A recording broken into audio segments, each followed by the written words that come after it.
On a freezing night in 1874, when the wind screamed through the Rocky Mountains like 1,000 angry ghosts, and snow fell so thick it erased the world, an old woman stumbled through the darkness with her 2 daughters clinging to her torn skirts. Her name was Elizabeth Morgan, and every step she took through the knee-deep snow felt like it might be her last. Behind her, her daughters Mary and little Ruth moved like shadows, their thin bodies shaking so hard from the cold that their teeth chattered loud enough to hear over the howling wind. They had been walking for 2 days with almost no food and no shelter, searching for a cabin they had heard rumors about, a place where a mysterious man lived alone in the wilderness. Elizabeth knew this was their final hope. If they could not find shelter soon, all 3 of them would freeze to death on this mountain, and no one would find their bodies until spring came and melted the snow that would become their grave. Through the swirling white darkness, Elizabeth finally saw a dim light glowing like a tiny star in the distance. It was a window, and where there was a window there was a cabin, and where there was a cabin there might be mercy. She pushed forward with strength she did not know she still had, dragging her daughters toward that light as if it were heaven itself calling them home. When they finally reached the rough wooden door, Elizabeth raised her frozen hand and knocked, each hit against the wood feeling like her heart pounding against her ribs. She did not know who would answer or what kind of man lived in this lonely place so far from any town. She only knew that this was their last chance, and whatever happened next would decide if her daughters lived or died. What happened when that door opened would become a story told for generations, a tale that proved one person's choice could change not just a few lives but an entire community, and show the true meaning of humanity in the wild and dangerous West. Elizabeth Morgan had not always been a desperate woman begging at a stranger's door. She had been born in Philadelphia to a good family, educated in proper schools, and married to a banker named Charles Morgan who gave her a comfortable life in a fine house with servants and social gatherings. She had 2 daughters who wore beautiful dresses and never went to bed hungry, and for many years Elizabeth thought her life was settled and secure, that nothing could shake the foundation of comfort and safety she enjoyed. But the world has a way of destroying certainty, and for Elizabeth that destruction came in the form of a financial panic that swept through the eastern cities in 1873, wiping out banks and fortunes and futures in a matter of weeks. Charles Morgan lost everything in the panic. The bank he worked for collapsed, taking with it not just his job but all the money they had saved and invested. Within months they lost their house, their servants, their position in society, and finally Charles lost his will to keep fighting. He took his own life one gray morning, leaving Elizabeth alone with 2 daughters and debts she could never pay. The fine friends who had filled their parlor disappeared like smoke, and Elizabeth found herself working as a laundry woman, scrubbing other people's clothes until her hands bled, trying to earn enough to keep her daughters fed. But it was never enough. The city was full of desperate people, all competing for the same few jobs, and Elizabeth watched her daughters grow thinner and paler as winter approached. She heard stories about the West, about how land was free if you were brave enough to claim it, about how a person could start fresh and build a new life far from the failures of the past. Some of the stories were true and some were lies, but Elizabeth was desperate enough to believe the hopeful parts. She sold everything she had left, including her wedding ring and the silver brush that had been her grandmother's, and bought 3 tickets on a wagon train heading to Colorado Territory. Mary was 12 years old and Ruth was only 8, both too young to understand how dangerous this journey would be. How many people died trying to cross the plains and mountains to reach the promised land of the West. Elizabeth did not tell them about the dangers. She just held their hands and promised them that everything would be better once they reached their destination. The wagon train left St. Louis in early spring, a long line of canvas-covered wagons pulled by oxen and horses, filled with families who all believed they were heading toward something better. Elizabeth and her daughters traveled in a wagon with 3 other families, crowded together with all their possessions, which in Elizabeth's case was almost nothing.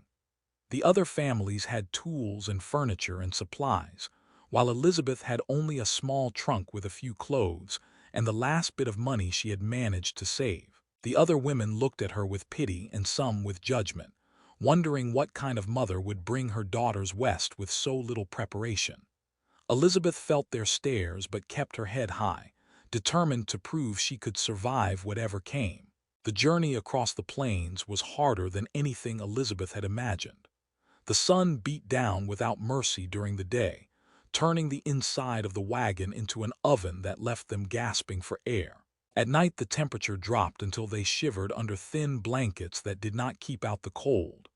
Dust filled their mouths and noses and eyes, making every breath feel like swallowing dirt. The food was terrible, just beans and hardtack, and occasionally some tough meat from animals the hunters shot. Mary tried to be brave and help her mother with the cooking and washing, but Ruth cried often, asking when they could go home, not understanding that home no longer existed for them. They crossed rivers that ran fast and deep, and Elizabeth held her breath every time their wagon rolled into the water, terrified it would tip over and drown them all. They saw graves along the trail, markers for people who had died from disease or accidents or Indian attacks, reminders that this journey could be deadly. One woman in their wagon gave birth during a dust storm, and the baby died 2 days later. They buried the tiny body beside the trail and kept moving because the wagon train could not stop for individual grief, not when they had to reach their destination before winter made the mountain passes impossible. Elizabeth held her daughters close that night and thanked God they were still alive, still moving forward toward whatever future awaited them. When they finally reached Colorado territory after 3 months of traveling, Elizabeth felt a mixture of relief and crushing disappointment. The settlement they arrived at was called Silver Ridge, named for the silver mines in the surrounding mountains that had drawn prospectors and dreamers from all over. But the town was nothing like the advertisements had promised. It was just a collection of rough buildings thrown together with raw lumber, a muddy street lined with saloons and gambling houses, and everywhere the sound of men drinking and fighting and searching for fortune in the ground beneath their feet. There were very few women and almost no families, just desperate men hoping to strike it rich before the silver ran out or they died trying. Elizabeth used the last of her money to rent a tiny shack at the edge of town, a building so poorly constructed that wind whistled through the gaps in the walls and rain dripped through the roof. She tried to find work, walking from business to business asking if anyone needed a seamstress or a cook or a cleaning woman. Some men offered her work that was not really work but something shameful that she would never do, and she walked away from those offers with her face burning and her daughter's hands tight in her own. A few women in town hired her to do washing and mending, but the pay was almost nothing, barely enough to buy flour and beans to keep them from starving. As summer faded into fall, Elizabeth's situation grew more desperate. The work dried up as the weather turned cold and people stopped spending money on anything but necessities. The rent on their shack came due, and Elizabeth could not pay it, and the landlord gave her 1 week to come up with the money, or he would throw them out. She searched frantically for any kind of work, any way to earn enough to keep a roof over their heads, but there was nothing. The night before they were supposed to leave the shack, Elizabeth lay awake listening to her daughter's sleep and wondering what she was going to do. She had heard rumors of a man who lived high up in the mountains, a hermit who had built a cabin in a remote valley and wanted nothing to do with people. Some said he was dangerous, others said he was just crazy, but a few people claimed he had helped travelers who got lost in the mountains. It was a desperate plan, but Elizabeth had no other options left. Elizabeth told her daughters they were going on an adventure, not wanting to frighten them with the truth that they were climbing a mountain in search of a stranger who might not even exist. They left Silver Ridge before dawn, carrying only what they could fit in 2 small bags, which was almost nothing. Mary carried one bag and Elizabeth carried the other while holding Ruth's hand, and they walked out of town following the rough trail that led up into the mountains. Other people had told Elizabeth the general direction, where the hermit's cabin was supposed to be. But no one had exact directions, and she was navigating more by hope than knowledge. The trail grew steeper and harder as they climbed higher into the mountains. Elizabeth's legs burned with exhaustion, and her lungs struggled to pull in enough air in the thin mountain atmosphere. Mary never complained, just kept putting one foot in front of the other, but Ruth struggled and had to be carried part of the way.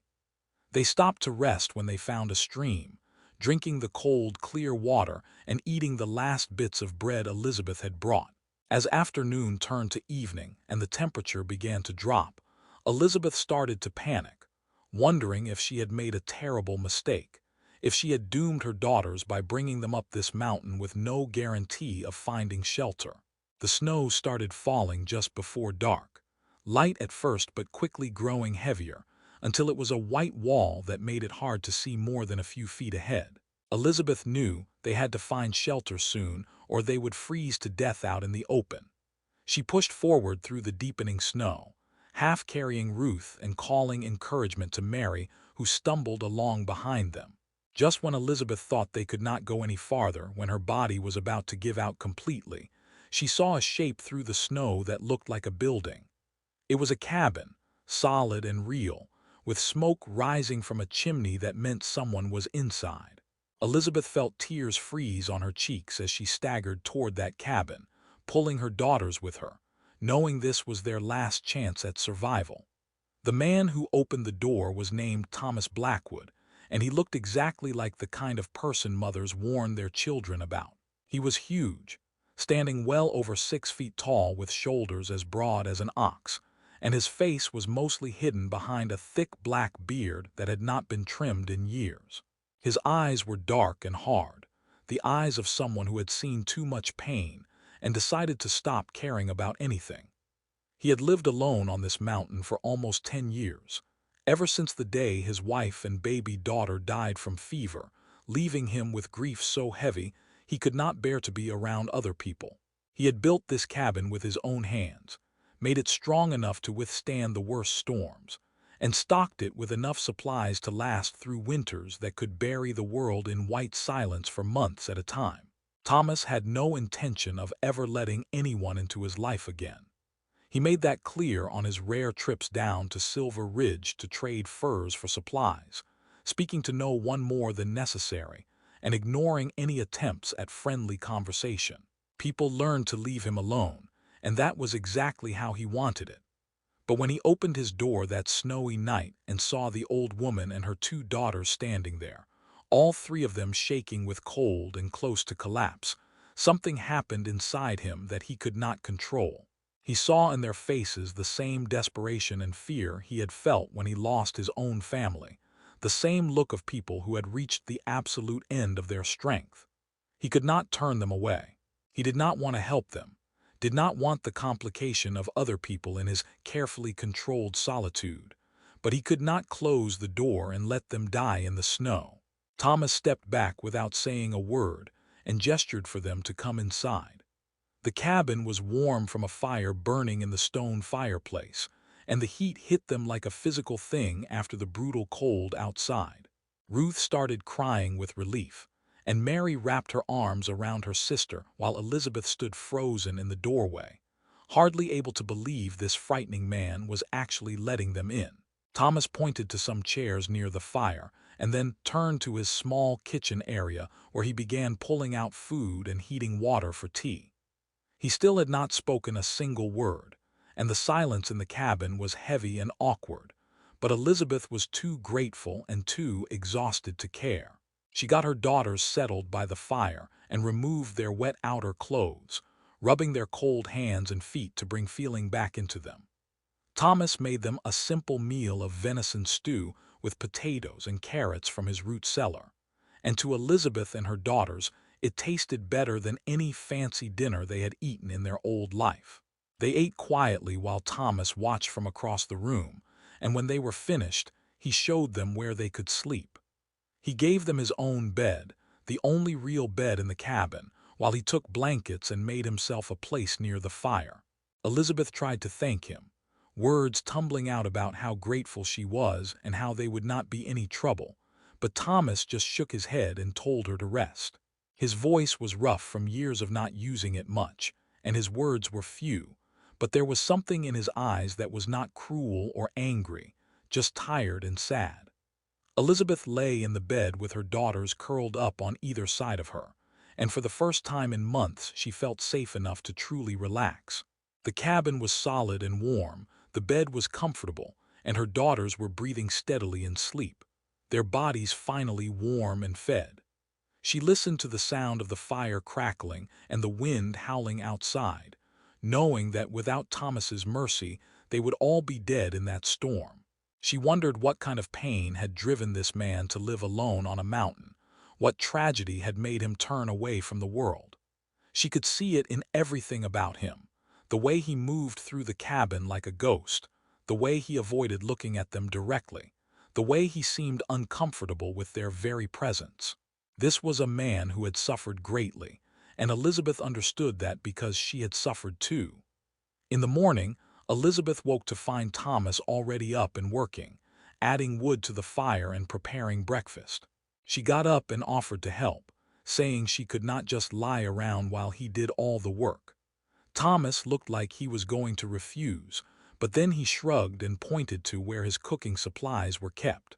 They worked together in silence, Elizabeth making biscuits while Thomas cooked eggs and bacon. Mary and Ruth woke up and came to the fire, both looking much better after a night of warmth and rest. Thomas gave them their breakfast and then announced he was going out to check his trap lines, making it clear he expected them to stay in the cabin where it was safe. Elizabeth nodded and watched him leave, this strange, silent man who had saved their lives and seemed to want nothing in return. The storm continued for 3 days, dumping snow until it was piled higher than the cabin windows and making it impossible for anyone to travel. Elizabeth did not talk about when they would leave because there was nowhere for them to go, and Thomas did not tell them to leave because the weather made it impossible anyway. They settled into a routine that felt almost natural after a while. Thomas would go out each day to hunt and check traps and gather firewood, and Elizabeth would cook and clean and try to make herself useful. Mary helped with whatever tasks needed doing, and Ruth, who was still very young, spent her time drawing pictures in the dust on the floor or watching the snowflakes fall outside the window. Elizabeth discovered that Thomas's cabin was well organized, but had been neglected in small ways that showed he did not care much about his own comfort. His clothes were patched but not well, and many had tears that should have been mended. She asked if she could repair them, and Thomas hesitated before nodding his agreement. Elizabeth was an excellent seamstress, one of the skills she had learned as a young woman, and she worked on his clothes with careful precision, fixing tears and replacing buttons and making everything neat and strong again. Thomas watched her work sometimes, and she could tell he was surprised by her skill. It made her feel useful and less like a burden, which was important to her pride. As the days passed, Thomas began to talk more, though he was never what anyone would call talkative. He told them about the mountain, about where to find different plants and how to read the weather in the sky. He showed Mary how to safely handle his rifle and taught her the basics of shooting, saying every person on the frontier needed to know how to protect themselves. Mary was a good student, paying close attention and practicing until she could hit a target more often than not. Elizabeth watched her daughter learning these skills and felt both proud and sad, knowing that Mary was having to grow up too fast, learning things no young girl should need to know, but that were necessary for survival in this harsh land. One evening about 2 weeks after they had arrived, Thomas came back from hunting and found Elizabeth crying quietly by the fire while her daughters slept. She tried to hide her tears when she heard him come in, but it was too late. Thomas stood awkwardly for a moment, clearly uncomfortable with her emotion, and then he asked gruffly what was wrong. Elizabeth told him everything, the words pouring out like water from a broken dam.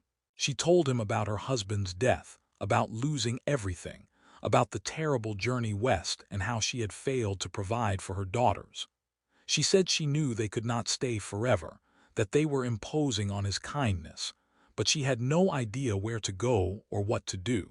She was out of money and out of options, and she was so tired of being afraid and desperate.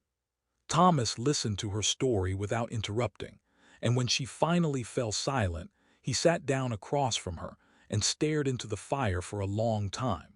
Then he began to talk, and he told her his own story in more detail than he had told anyone since it happened. He spoke about his wife Anna and their baby girl Rebecca, about how happy they had been in their little cabin down in the valley. He described coming home from a hunting trip to find them both burning with fever, about how he had ridden for help, but by the time he got back with a doctor, it was too late. He talked about the guilt that ate at him, the feeling that he should have been there, should have done something different, should have somehow saved them. He explained that he came to the mountain to get away from all the reminders of what he had lost, but that the pain followed him anyway, and the loneliness was just another kind of suffering. Elizabeth listened and understood that Thomas was just as broken as she was, just dealing with his brokenness in a different way. She told him that neither of them could change the past, that they had both lost people they loved and made mistakes, but that maybe they did not have to keep punishing themselves forever. She said her daughters needed a home, and she needed help providing one, and he clearly needed someone to care about and care for him in return. She was not sure what she was suggesting exactly, just that maybe they could help each other instead of both struggling alone. Thomas did not answer right away, just kept staring at the fire, and Elizabeth worried she had said too much, that she had overstepped and made him angry. But then he nodded slowly and said they could stay, that winter was too dangerous to send them away, and they could figure out the rest when spring came. Winter deepened, and the cabin became a home in ways it had never been when Thomas lived there alone. Elizabeth brought a woman's touch to the space, arranging things more efficiently, and making small improvements that added comfort without changing anything essential. She found ways to stretch their food supplies, cooking meals that were simple but satisfying and wasting nothing. Mary continued learning from Thomas, absorbing everything he taught her about wilderness survival with an eagerness that impressed him. Ruth started to laugh again, the sound bringing life to the cabin in a way that surprised Thomas, reminding him that joy could exist even in difficult circumstances. Thomas found himself looking forward to coming back to the cabin each evening, knowing there would be warm food and conversation waiting for him, instead of just empty silence. He taught Mary how to tan hides properly, and she turned out to have a talent for it, producing leather that was soft and usable. Elizabeth used that leather to make new moccasins for all of them, replacing their worn-out Eastern shoes with footwear better suited to mountain life. They worked together like pieces of a puzzle that fit in unexpected ways, each person contributing what they could and benefiting from what the others provided. As the weeks passed, something shifted in the way Thomas looked at Elizabeth and she looked back at him. It was not dramatic or sudden, just a gradual recognition that they had become important to each other, that the arrangement they had made out of desperation was turning into something that felt like family. Thomas started smiling occasionally, and Elizabeth noticed how it changed his whole face, making him look younger and less frightening. Her daughters noticed too, and Ruth started calling him Mr. Thomas in a way that sounded almost affectionate. They were building something new from the broken pieces of their old lives, and while none of them would have chosen this path, they were discovering that good things could grow in unexpected places. When spring finally came and the snow began to melt, revealing the brown earth and the first green shoots of new growth, they all knew a decision had to be made. Elizabeth and her daughters could not stay indefinitely without some kind of formal arrangement, and Thomas had to decide if he really wanted to give up his solitude permanently. They talked about it one evening after the girls had gone to bed, both of them awkward and uncertain about how to proceed. Thomas said he had gotten used to having them there, that the cabin felt too empty when he imagined them gone. Elizabeth admitted she did not want to leave, that she felt safer and more content on this mountain than she had in years. What they were dancing around was the question of marriage, but neither wanted to say it directly. Finally, Thomas asked bluntly if Elizabeth would consider marrying him, not for romance necessarily, but for practical reasons that would make their arrangement proper and give her daughters a legal father. Elizabeth was quiet for a moment, thinking about what this would mean. She had loved her first husband deeply, and this was nothing like that courtship and marriage. But she had also learned that love came in different forms, and that partnership and respect and shared purpose were foundations that could build into something strong. She said yes, she would marry him, and they would make this family official in the eyes of the law and the community. They made the long trip down to Silver Ridge to see the circuit preacher who passed through once a month. The townspeople were shocked to see the hermit Thomas Blackwood with a woman and her daughters, even more shocked when they announced their intention to marry. The wedding was simple, held in the small church with just a few witnesses, but it was real and binding. When Thomas put a simple gold ring on Elizabeth's finger, a ring he had made himself from gold he had panned from mountain streams, she felt tears in her eyes. They were starting a new life together, this unlikely family made from loneliness and desperation, and the courage to try again after loss. Thomas and Elizabeth Blackwood became a family that people talked about throughout the territory. Their story spread by word of mouth, carried by travelers and trappers and traders who heard about the hermit who had taken in a desperate widow and her daughters and ended up finding redemption.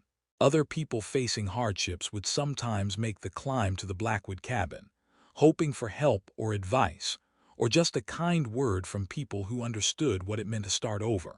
Thomas and Elizabeth never turned anyone away if they had food to share and space to shelter them, remembering what it felt like to be desperate and in need of mercy.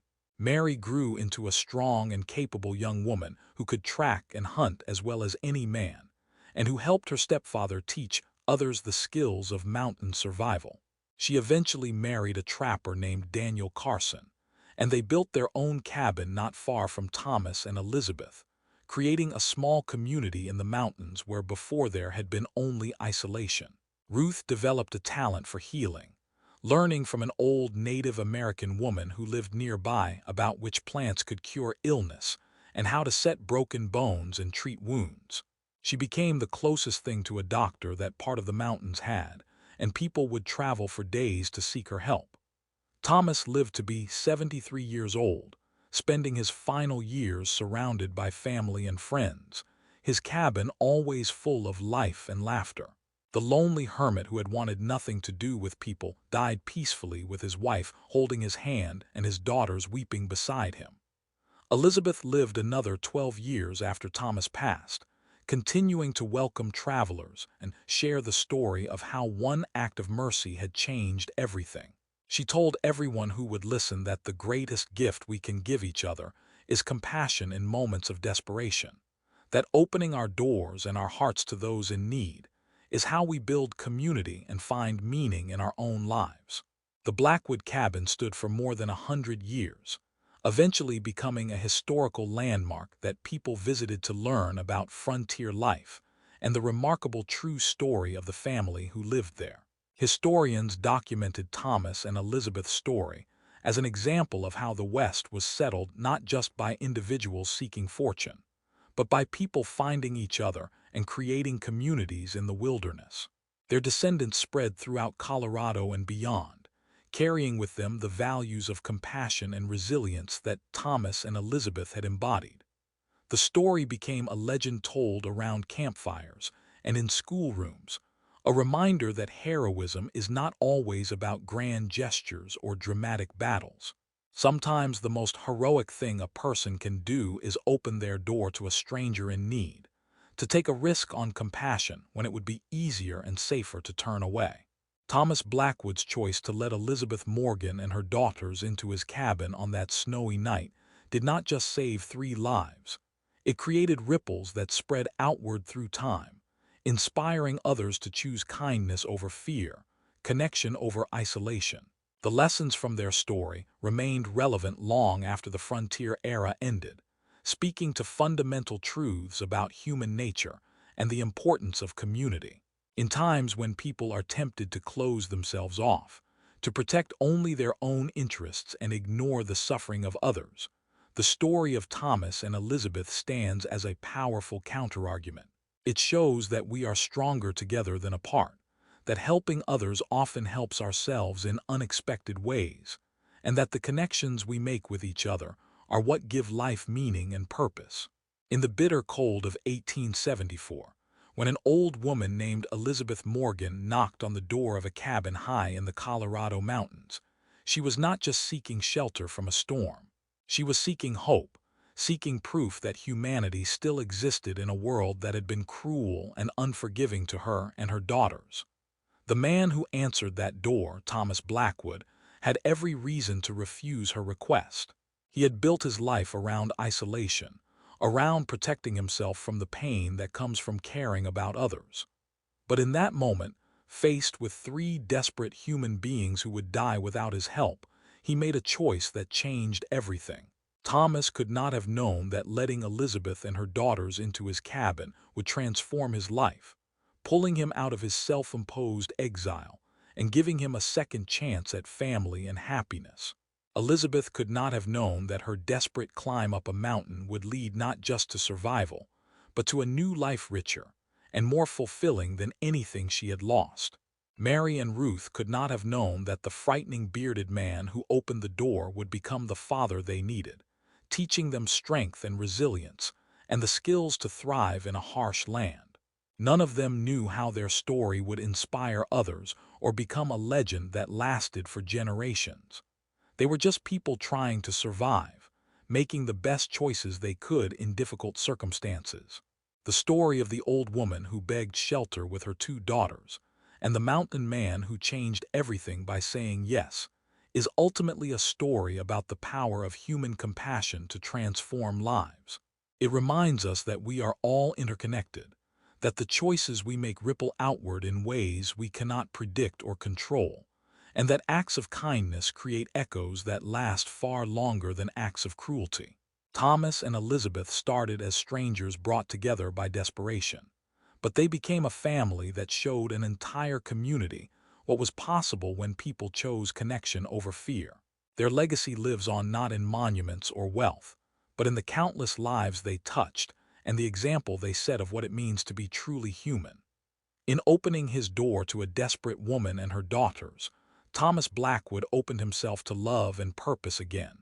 And in doing so, he proved that it is never too late to start over, never too late to choose compassion, and never too late to let others into our hearts.